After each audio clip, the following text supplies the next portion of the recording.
Hey everyone, this is Vengan with the new SINoALICE guide. Today I hope to answer a question that I see a lot from new players.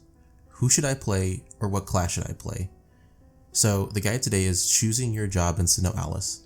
I'll be covering the primary jobs and giving a very quick rundown of their purpose and what you can expect when you play them. The first job on our list is the Cleric. The Cleric job is focused on using staves to provide healing. If you enjoy playing as a healer in other games, it should be high on your list. Clerics are easy to play in PvE, as healing is always welcome against hard in-game content. In the PvP Coliseum, playing as a Cleric can be stressful. The lives of your guildmates depend on you.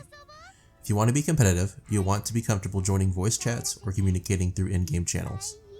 The Cleric is the most free-to-play friendly job, so if you're not expecting to spend money but still want to be semi-competitive, this is a safe job to pick. The next two jobs I'm going to pair up, because they are two sides of the same coin. I'm talking about the Minstrel and Sorcerer jobs. Minstrels and Sorcerers are buff and debuff applying support jobs, with Minstrels using instruments to apply stat buffs to your party, and Sorcerers using tomes to apply stat debuffs to your enemies. If you enjoy playing a support role in other games, you should consider these jobs. Unfortunately, these jobs don't lend themselves well to PvE content. Most in-game content can be completed without needing to apply substantial buffs or debuffs, so you might find yourself relying on other players to help you through content, or having to spend resources into creating a PvE build, whether that's as a Cleric or a Vanguard job. In the PvP Coliseum, playing as a Minstrel or Sorcerer is usually quite easy, with some communication needing to be passed around at the competitive levels, but you will likely find voice chat optional in the semi-competitive and casual scenes. Minstrels and Sorcerers are the next most free-to-play friendly, but I want to stress that there is a large gap between Clerics and these jobs. I would rate these at a medium-high on the spending scale if you want to be highly competitive. The final set of jobs is the Vanguard jobs, the jobs that deal damage. This includes the Crusher, Breaker, Paladin, and Gunner jobs. We'll go over the Crusher and Paladin jobs first. For all intents and purposes, Crusher and Paladin are the same. They just use a different stat to calculate damage. Crushers use hammers to deal physical damage, and Paladins use spears to deal magic damage. Both are area of effect classes, where weapons have a chance to hit multiple targets. Both are great for PvE, expect to be asked to help your Minstrel and Sorcerer guildmates out. In PvP, you stand in the front, absorbing and dealing damage. If you enjoy DPS roles in other games, this is for you.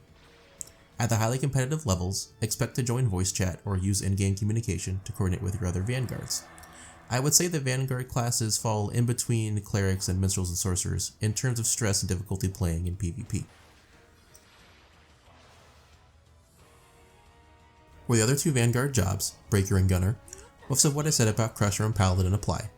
The obvious exception being that Breaker and Gunner weapons only hit one target.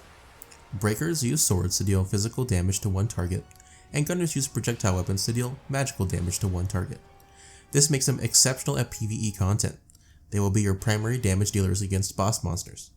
However, these jobs are less sought after for PvP until you get into the very highly competitive scene. Most of the top guilds' Vanguards will have both an area of effect and a single target job that they have put resources into. As a final note on Vanguard jobs, all Vanguard classes fall into the highest category of spending if you want to play competitively, so keep that in mind if that's your motivation for playing the game. I hope that this video has made choosing the right job for you less of an ordeal.